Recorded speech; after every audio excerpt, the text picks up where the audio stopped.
I have one question for you all. Have you ever thought कि आज मैं पूरे दिन हिस्ट्री, ज्योग्राफी या कोई अदर सब्जेक्ट पढ़ूंगा? अगर नहीं सोचा है तो मत सोचना, और अगर सोचा है तो फिर कभी दोबारा मत सोचना। तो आओ बताता हूँ क्यों।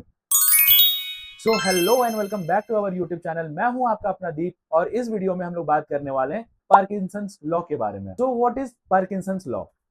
Work expand to fill the time available for its completion. Now let us understand this through example. ठीक एग्जाम स्टार्ट होने से एक वीक पहले हम पढ़ना स्टार्ट करते हैं, और अल्टीमेटली रिजल्ट क्या होता है कि हम पास भी हो जाते हैं। Obviously here we are not talking about competitive exam. So now the question is, जो सिलेबस हमसे एक साल में कंप्लीट नहीं होता है, वो आखिर एक सप्ताह 10 दिन में कैसे कंप्लीट हो जाता है? And the answer is compartmentalization. Means our brain gets signal of deadline. For example, 2 दिन में हम हिस्ट्री कंप्लीट कर लेते हैं, 2 दिन में हम पॉलिटी कंप्लीट कर लेते हैं, and so on. And now here come Parkinson's law. Now just replicate same thing in your daily routine. So now divide your complete day. For example, 5 AM to 10 AM optional, then completing GS, then reading newspaper, and so on. And ultimately you will notice that your productivity has increased many times. And also you will realize कि आप उस time पे bore नहीं हुए हो, क्योंकि आपका subject continuously change होते रहा है, आपको डाइवर्सिटी मिलते रहा है। कभी आप पॉलिटी पढ़ रहे थे, उसके 2 घंटे के बाद आप हिस्ट्री पढ़ रहे हो, और फिर 2 घंटे के बाद आप न्यूज़पेपर पढ़ रहे हो। And therefore to be noted here कि deadline is not a pressure, deadline gives clarity. Welcome back to day 5th of 7 day consistency challenge.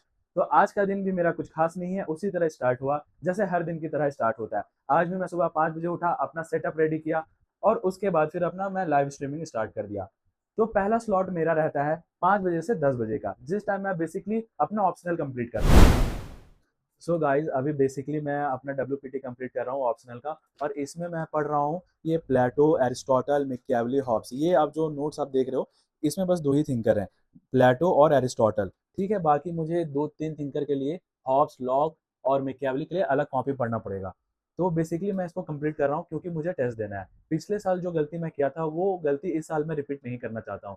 पिछले साल मैं क्या सोचता था कि पूरा नोट्स अच्छे से पढ़ के इसको प्रैक्टिस करके जाऊंगा, उसके बाद मैं टेस्ट दूंगा। तो वो गलती इस बार मैं नहीं करने वाला हूँ, क्योंकि जो मेरा इम्प्रूवमेंट होगा, जो इम्प्रूवमेंट मैं कर पाऊंगा, वो टेस्ट के बाद ही कर पाऊंगा, क्योंकि टेस्ट देने से मुझे पता चलेगा कि मुझे कहाँ पे इम्प्रूव करना है और कहाँ पे मैं लैग कर रहा हूँ। तो वो चीज़ टेस्ट देने से पता चलेगा। और इस टाइम पे मैं जीएस पेपर 4 पढ़ रहा हूँ, जो कि है एथिक्स, और उसमें भी मैं अभी थिंकर वाला टॉपिक पढ़ रहा हूँ, ताकि कनेक्टिविटी दोनों में बनी हुई रहे और पढ़ने में आसानी हो।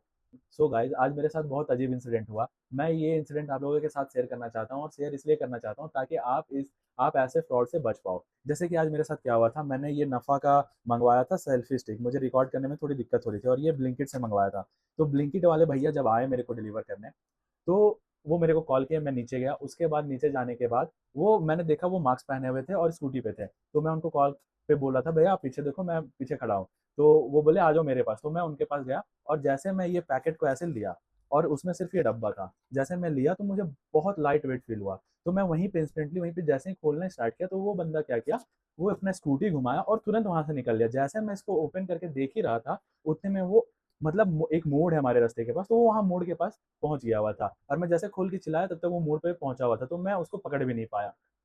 तो ये ब्लिंकिट में, तो ब्लिंकिट की जो कंपनी है उसकी तो कोई गलती नहीं है, लेकिन जो डिलीवरी पार्टनर है उसकी गलती है। और यहाँ पे ब्लिंकिट की क्या गलती है कि इंस्टेंटली कोई कस्टमर सपोर्ट नहीं है, इसके ब्लिंकिट का कोई नंबर नहीं है जहाँ पे आप डायरेक्टली कस्टमर केयर को फोन कर सको। और ब्लिंकिट वाले जो डिलीवरी बॉय का नंबर भी देते हैं, वो दूसरे नंबर से लगता भी नहीं है, आपको उसी नंबर से कॉल करना पड़ेगा। और दूसरी बात कि वो एआई जनरेटेड नंबर रहता है, वो नॉर्मल नंबर नहीं रहता है। बाकी प्लेटफॉर्म्स में क्या होते हैं कि वो डायरेक्टली डिलीवरी बॉय का जो नंबर होता है, ऑथेंटिक नंबर, वो दे देते हैं, ताकि हम उनको डायरेक्ट कॉल कर पाते हैं किसी भी नंबर से। पर इसमें वो सिस्टम ही नहीं है।